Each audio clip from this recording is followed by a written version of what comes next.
I'm in the process of stripping down a Royal Enfield Bullet 350 engine.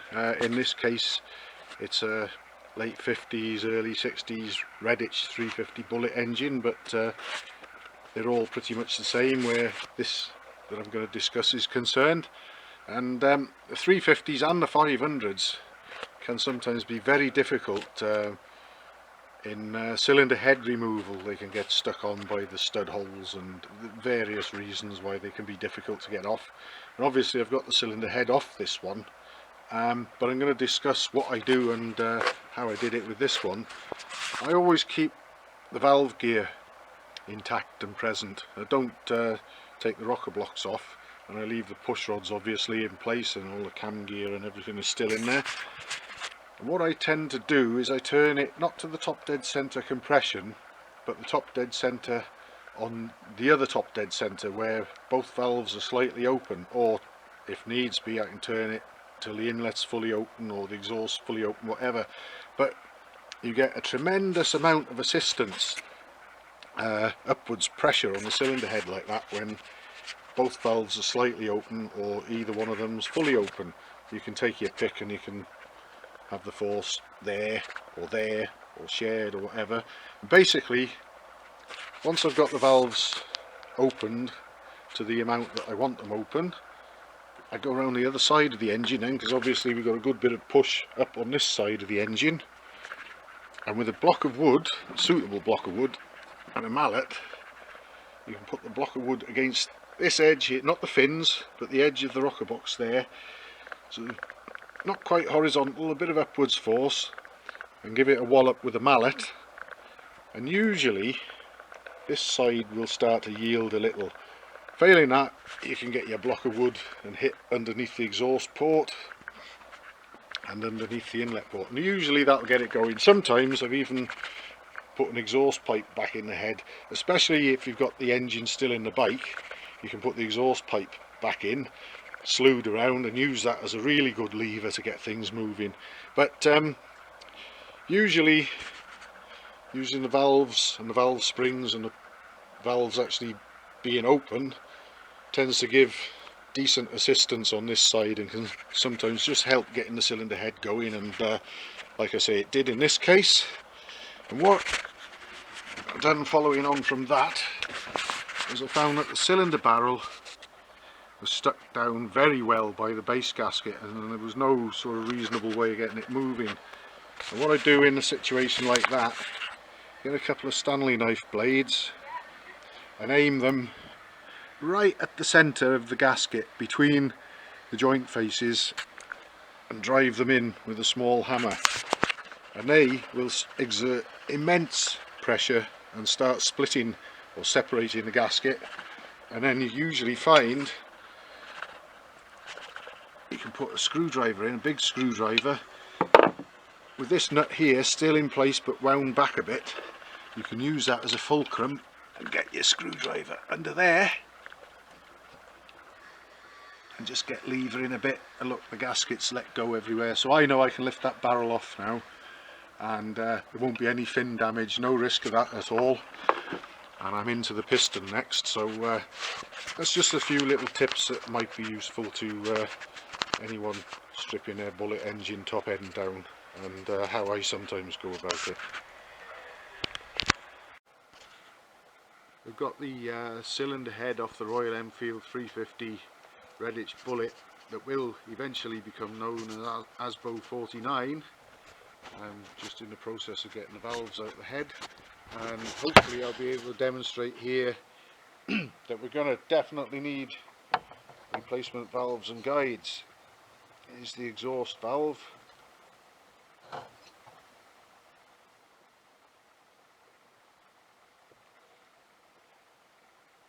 You don't have to see that wiggling about, you can almost hear it.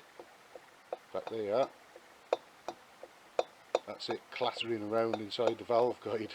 That is heavily worn. And we've also got play between the inlet valve and guide, not as much as the exhaust, but obviously I'm going to change the whole lot, and what I'll do is I'll fit the slim stem type valves with the corresponding guides to this head, seeing as how that lot's got to be taken out and scrapped anyway. And we'll start with some fresh valves and guides, and once I get the valves and guides out of the way, I'll set about doing some porting work on this head before the new valves and guides go in.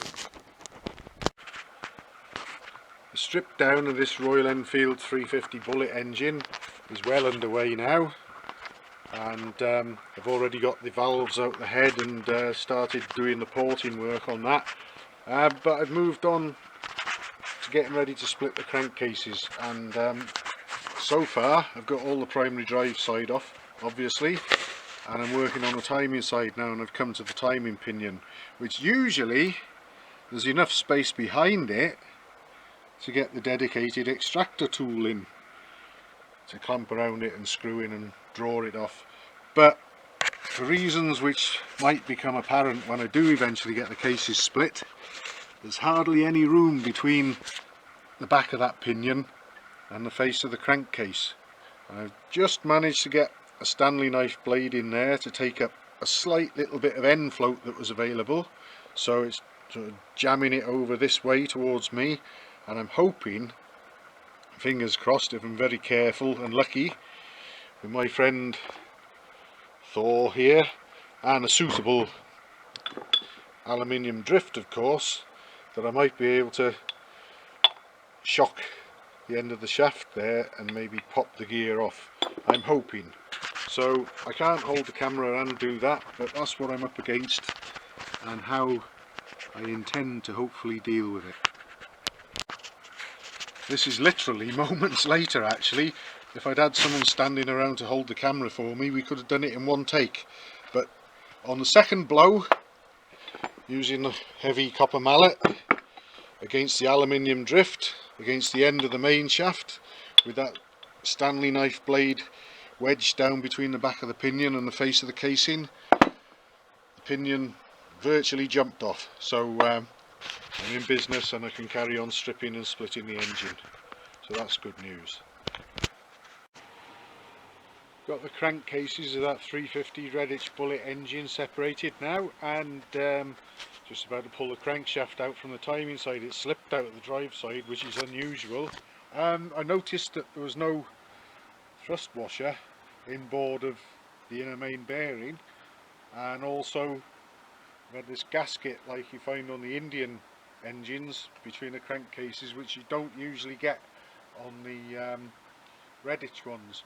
So depending on what I find on the timing side, this could contribute to the timing pinion, the back of it being so close to the face of the crankcase, possibly. Like I say, I might find something in there in a moment, but obviously I noticed this as soon as I got the drive side case out the way, that there's no lock screw there for the crank pin retaining nut, and I won't even have to put a spanner on it to undo it. Look, that's as it was inside the engine. These old Bullet engines, British or Indian, when they've been worked on previously, like this one would have been to have had that put in, they're always full of surprises, and there's another one. Here's the crankshaft removed from the Royal Enfield Redditch Bullet 350 engine that will become Asbo 49 at some point, and I've got it set up before I split the crank, as I usually do, just to get some idea of whether there's any run out before I make a start on it. And this is as it came out the engine. I've got the crank pin up at the top there, top dead centre, both gauges reading in thousandths of an inch and set on 0 at the moment. So let's have a look at them and see what happens. Right, so on the timing side, I'm seeing 1.5 thousandths of an inch. On the drive side, I'm seeing 7 thousandths of an inch, and the needles are rising and falling at the same points of rotation, so I can largely subtract one from the other to give the true run out. 7 thousandths of an inch there does seem a bit excessive, but I can take 1.5 thousandths of an inch from that which brings it down to 5.5 thousandths of an inch, which is something I'd still like to think I can do much better than, hopefully. But at least I know I've got a point of reference now, and if I can do better than that to any degree, I'll be pretty happy with that. So my next job is going to be get this flywheel assembly out from between the centres in the lathe and get it split, and have a look at the big end, and even discuss with the owner whether perhaps he'd like me to lighten and rebalance the flywheels or not.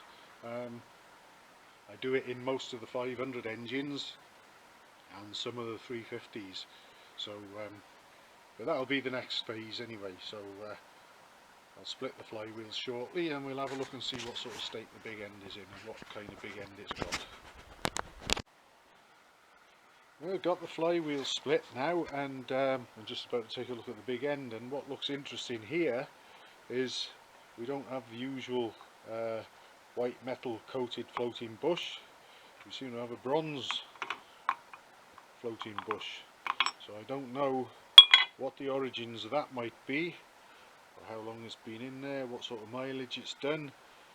I've heard them, seen them mentioned on various forums and whatever, whether this is one of them. I mean, this could have been in there for a very long time, so I've really got no idea whether it's the ones that have been discussed in more recent years.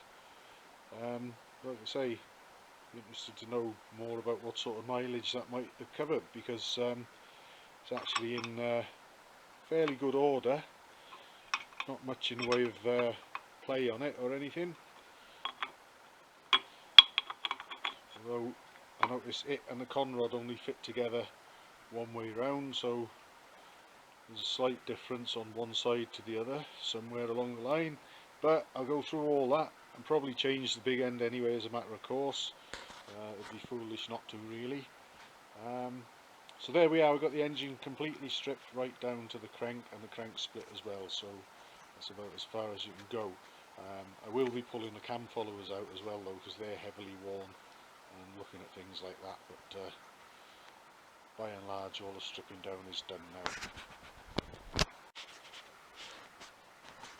I've taken a closer look at the components that make up the big end for this crankshaft, and we have actually got the start of some wear taking place there. I'll see if I can get my torch on to better illustrate that.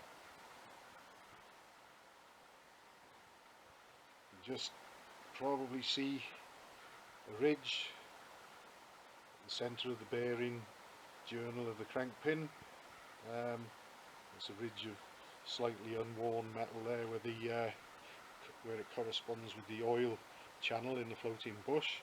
So there's somewhere on the crank pin, and it's around about the bottom dead centre position of the rotation of the crank, where you have the sort of change of direction after the firing stroke. So I can feel the wear and I can see it, and likewise it's possible just to see some marking and light wear in the outer race in the conrod big end there. So I think it would be best to change all those big end components, as they obviously are starting to wear, and the fact that they only fit together one way around as well would suggest, well, and that would suggest that they're not fit to go back in. See that play there, you can hear it, and that would be your bottom dead centre up and down play between the floating bush and the crank pin. So all that lot will have to be changed. The conrod will probably be alright, unless the owner wants anything a little bit more special put in there, but I'll talk to him about that. But the crank pin's got to go, and the outer race in the conrod for certain, and like I say, I don't know the origins of this floating bush, so we'll be putting a new one of those in as well.